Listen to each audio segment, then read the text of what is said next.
What's up everybody and welcome to the channel. In today's video, we're gonna be checking out this 2026 Honda Civic. This one is the Sport Touring Hybrid, finished off in meteorite gray with an MSRP at $33,600. Big shout out to Flo Honda of Statesville for providing this hybrid economy car for today's video. Check out their website, linked down below.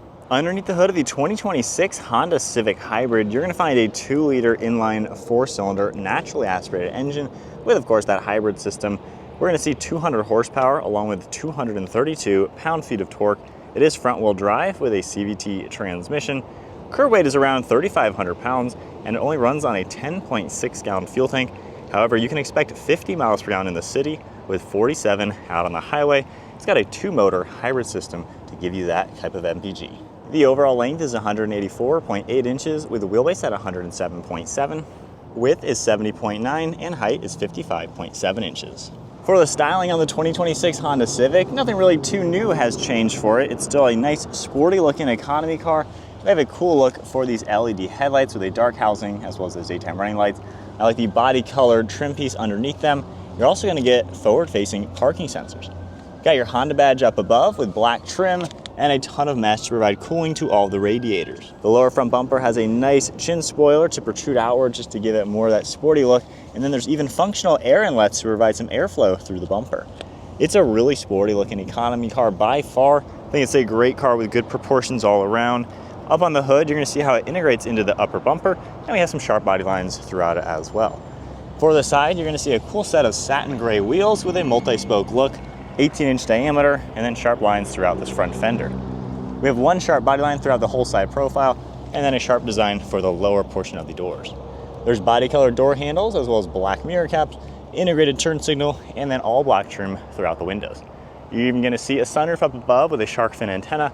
This is the Civic sedan, so you have a pretty good proportion, really nice side profile, and it honestly doesn't seem too small.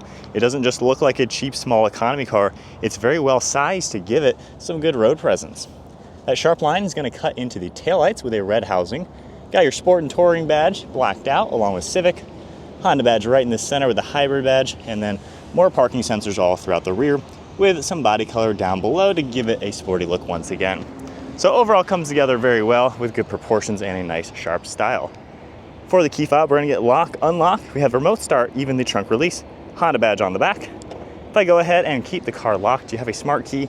You can just grab the handle and it will automatically unlock. Now the Touring is gonna give you these nice leather seats with some good amenities throughout it. Black interior for the spec.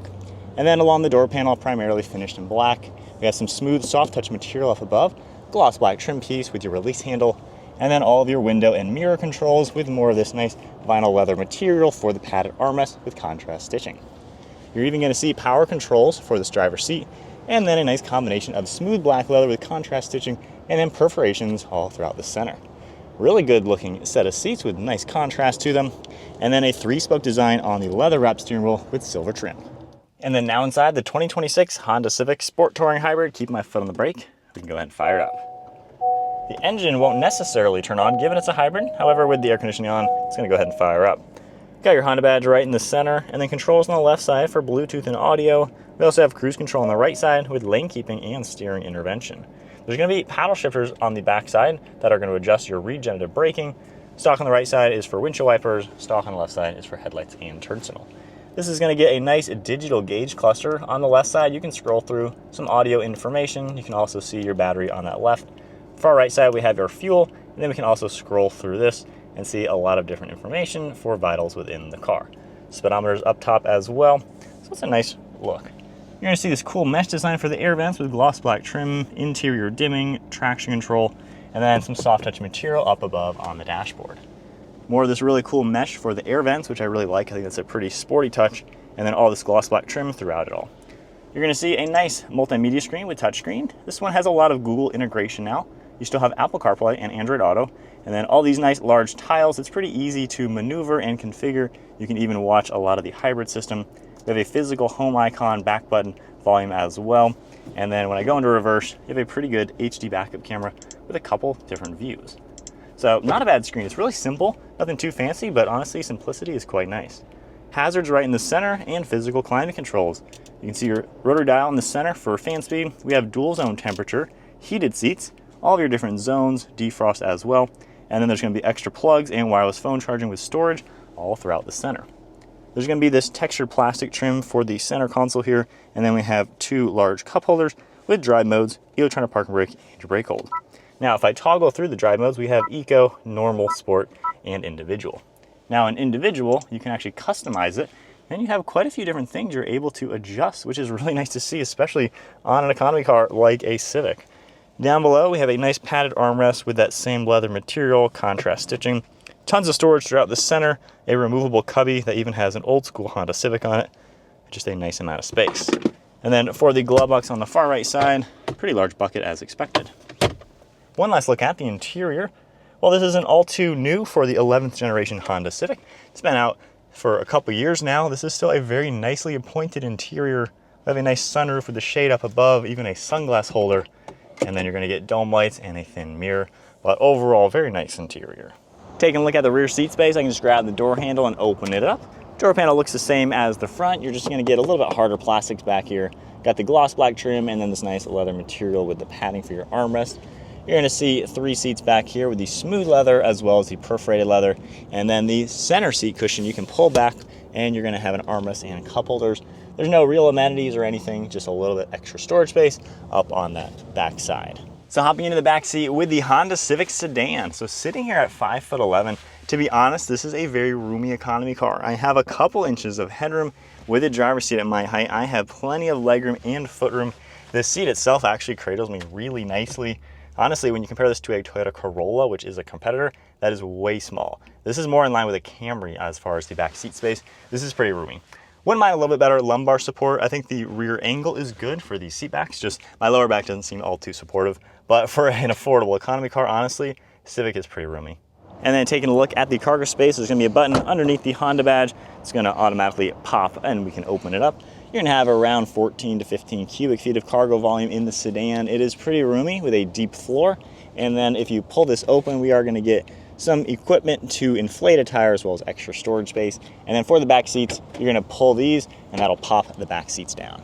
And with them pushed forward, you can see how we have a nice opening into the passenger compartment. And then once again, going through the side, they're gonna fold nice and flat. We do have these metal hooks that you're gonna have to contend with, but it's a pretty large opening into the trunk to make the Civic a very practical car for stuff as well as people. All right, so setting off now in the Civic. I'm in the sport mode, just giving a little throttle, and this thing zips right up to speed. What I love about small economy cars like this that are hybrids, you have that down low instant torque from the electric motors, and it really makes an average car feel peppy around town. When you're in sport mode, it is definitely a bit more peppy. You got the red on the gauges, and it sounds a little bit sporty. It's got a little bit of a fake engine sound to it, which is cool for, you know, a little car like this. Normal mode, you don't get that same little tone. Overall ride quality is really nice in this car. Honestly, I feel like the Civic hits a little bit above its class, given it drives really nice. A lot of the materials, again, are soft touch. It feels like a very premium car, which years ago you would never say that about a Honda Civic, but this is honestly a nice place to be. Maneuvering it is pretty good. The turning circle, it's not as good as some smaller cars like a Corolla, but nonetheless, I mean, it's easy to maneuver. You have a good enough backup camera. So I'm not gonna quite make the 3-point turn. Gotta go in the gravel or go back again. But nonetheless, it's a simple car. It's got the EV icon right now on the dashboard. When you're driving slow, we're in full electric mode right now. And you give it a little bit of throttle, the engine will kick in. So the hybrid system is very nicely integrated. It doesn't feel like a hybrid where it's either on or off and it's kind of annoying. It is so seamless, you don't even notice when it's doing it. And then as far as visibility, it's pretty easy to see over your left shoulder, lots of glass up front, no real blind spots at all. So if you're looking for this to be just your daily driver, normal car, I mean, this is an economy car that you are gonna want to drive and enjoy being in. I fit so comfortably in here. These seats are very comfortable. They support my legs. Honestly, there's really nothing really bad you can say about the new Civics these days. They just kind of hit every checkpoint without breaking the bank. And the hybrid system just gives it that efficiency as well as the extra torque to make it more fun to drive. It's pretty insulated too. You don't really hear much wind noise at all. You hear a little bit of the road noise, but it's really not crazy. It's better than others in this class. So again, it just seems like a luxury focused economy car with a lot going for it without really going too crazy in price point. So my honest thoughts now with the 2026 Honda Civic Sport Touring Hybrid. So this is basically the top trim level that Honda's given you for the Civic. To be honest, I think highly of the Honda Civic. When I was younger, I would make fun of the Civic because that was kind of the go-to junky little car. These cars are great for the money, especially when you look at the competition. For low $30,000, you're getting a very economical car. It's insanely good on gas. It's comfortable and nice to drive. You have nice soft touch materials throughout the interior, plenty of good technology, bells and whistles that you would see on more expensive cars. And it just drives very nice without spending a fortune. So the Civic's value is so good. You just get a lot of car for the money. It's also insanely reliable. Obviously, you know you can trust a Honda. So it's just a nice blend of everything that, I don't know, you really can't go wrong with. The hybrid system I prefer. If you're gonna get a Honda Civic non-hybrid, I don't know, I would get the hybrid just because you get that extra low-end torque, which makes an economy car not feel boring and slow to drive. Not to say everyone's out there for speed and looking for the fastest thing out there, but it is nice to be in a car that can get up to speed safely and just merge with traffic without stressing. It's very stressful, in my opinion, to have a car that is underpowered to where you have to redline it all the time and really floor it to get into quick moving traffic. It takes not only the fun out of the car, but it makes it just stressful and nerve-wracking, which isn't worth it. It's not worth buying a car where you're gonna be stressed out driving it. So this is a car that you can comfortably sit in and fit in, give it some power. I mean, we're just quarter throttle in this brand new engine and we're just zipping up to speed with no issues. So they've done the hybrid system very well. You're gonna hear a little bit of road noise, especially on the highway, so it's not exactly a luxury car, but for its price point, for its category, it's better than half of them in its class. So it's quiet enough when you're out driving around. And what I like at 5'11", I have a lot of maneuverability to the seat to where I can get this in a perfect position. My legs are very nicely cradled from the seat.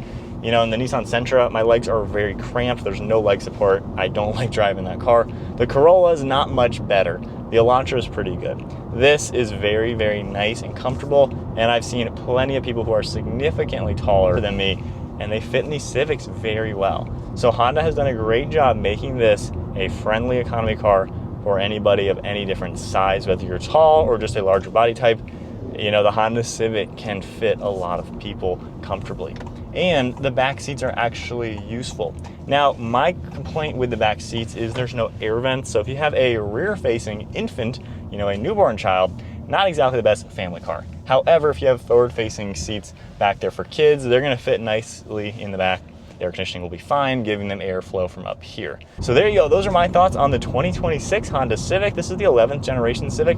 We'll see when, probably a couple more years for the 12th gen. I'm sure they got a couple more years of this one until they're ready for an update, but it's still a very nice car in today's market. If you enjoyed the video, give it a thumbs up, hit that subscribe button, stay tuned for plenty more content, and I'll see you all in the next video.